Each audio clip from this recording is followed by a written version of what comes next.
Oh my God. Oh Jesus. You know what? It's been a stinking hot night here. I wake up and I decide to, check my phone to see what new albums have come out. I said, you know what? I don't feel like reviewing a metal album. I feel like reviewing a rock album. So I go to the rock section. Behold, there's an album called Welfare Jazz by the band Viagra Boys, which is an amazing name, by the way.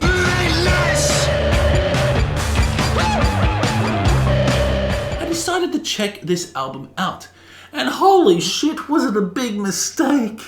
Oh my God, it was a massive mistake by my behalf. But of course I said I am going to review every single fucking album that I've listened to this year in 2021. And behold, we get Viagra Boys and the album Welfare Jazz. Well, in case you don't know, I did a bit of research. Viagra Boys are a Swedish punk melodic band, you could say. So they are a punk band, but on this album, they really change things up. They incorporate saxophone, they also incorporate electronic elements, pop elements, and so many different elements within one album. Does this actually work? Well, in some cases it does work, in some cases it doesn't. Sebastian Murphy is the lead singer, and the overall lyrics on this album all talk about misogyny, about women, about low lives, about his, desperation in life. Surely there are a few catchy songs on this album, but most of this album is fucking dribble, it really is. Supposedly the best song off the album is Six Shooter, where it is kind of proggy. There are some prog elements, electronic elements, and it's a really cool instrumental. And thank God we don't have to hear his vocals on this. But yeah, the rest of the album was very disappointing in my opinion. It's one of the worst albums of 2021 at the moment. This is, dare I say, Sammy Hagar's album that was just released is slightly better than this one. Yeah, Viagra Boys has a distasteful sound and also comes off quite cheesy. Very cheesy indeed. So the production, on the other hand, is okay, I guess. There is a sort of retro feel on this where the bass is very fuzzy and quite prominent within the mix. And I love bass, and I do really enjoy how the bass is quite prominent within the mix, but it does get quite annoying. I gotta say, the first song, Ain't Nice, is a pretty good banger to kick off the album. It's very catchy, it's quite melodic. His vocals are actually pretty good on this, and I just really love the beautiful bass line you're getting throughout Ain't Nice.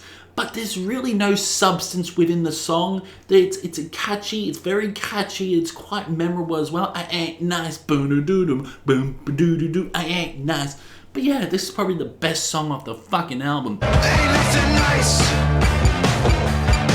Ain't nothing nice. There are a few interludes throughout this, like Coldplay, This Old Dog, also Best in Show 2, which doesn't really go anywhere. I don't understand what the interludes are about. It's the lyrics on some of these songs, like, I kid you not, Girls and Boys has a lyric line called blub blub blub.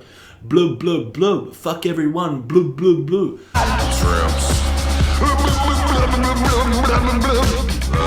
mean, come on, Girls and Boys, get in the bin. This whole album can get in the fucking bin because, quite frankly, the best song off the album is probably Six Shooter. Let's talk about the vocals. Not very good. Not very good. I don't really enjoy the vocals. Sebastian Murphy's vocals are a lot deeper in tone. Now, they call this a pop punk album. I don't think it's a pop punk album. It reminds me of a rockabilly, rock and roll, modern rock and roll, honky tonk album. It does, because they incorporate so many different elements throughout this, which does create substance. I've got to give you that. Come on, listen to Creatures. It's one of the most cheesiest fucking songs off the album, just because of the overall chorus and the lyrics. Granted, there is some nice guitar throughout this album, which I'll give you that, and there is some nice bass, but the bass becomes overly prominent throughout this. There's really not much I can say about this album. Certainly there are some country vibes, especially in the last few songs, To the Country and In Spite of Ourselves, where there is a duo between Murphy and the other chick, I can't remember her name, but apparently she's Aussie.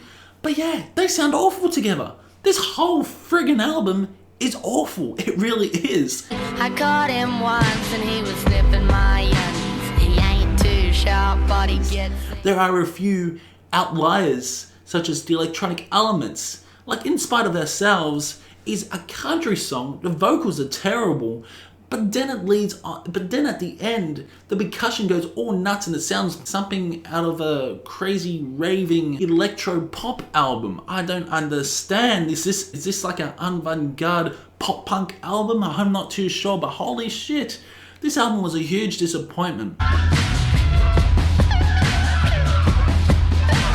Toad is another disappointing song. Six Shooter is the best song off the album because it's very proggy, because it's an instrumental. It's quite fun as well. Granted, there are a few fun elements, like you can tell this band is having fun. I think the execution was poor on this. There wasn't enough substance to have an album that's 40 minutes long. No fucking way. The last song's 5 minutes. The last song shouldn't have been 5 minutes. Whoever edited this, you could have cut all the interludes down, which really killed this fucking album. Nah, man. Nah, I'm not feeling Viagra Boys welfare jazz. There are a few redeeming factors from me not giving it a 0. But yeah, but for Viagra Boys welfare jazz, I will commend it. It's different. It's groovy at times, but there is just no substance to have an album 40 minutes long. Well, surely there are some fun elements, but yeah. Redeeming factor is a few saxophone solos, a few jazzy elements, and some parts do remind me of Elvis, I could say, especially his vocals. But yeah, this is the worst album of 2021 at the moment.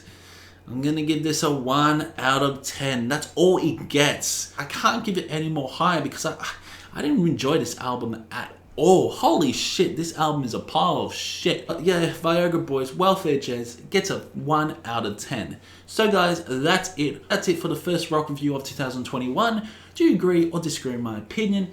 You know what? Keep the discussion going in the comment section below, and I will see you in the next one.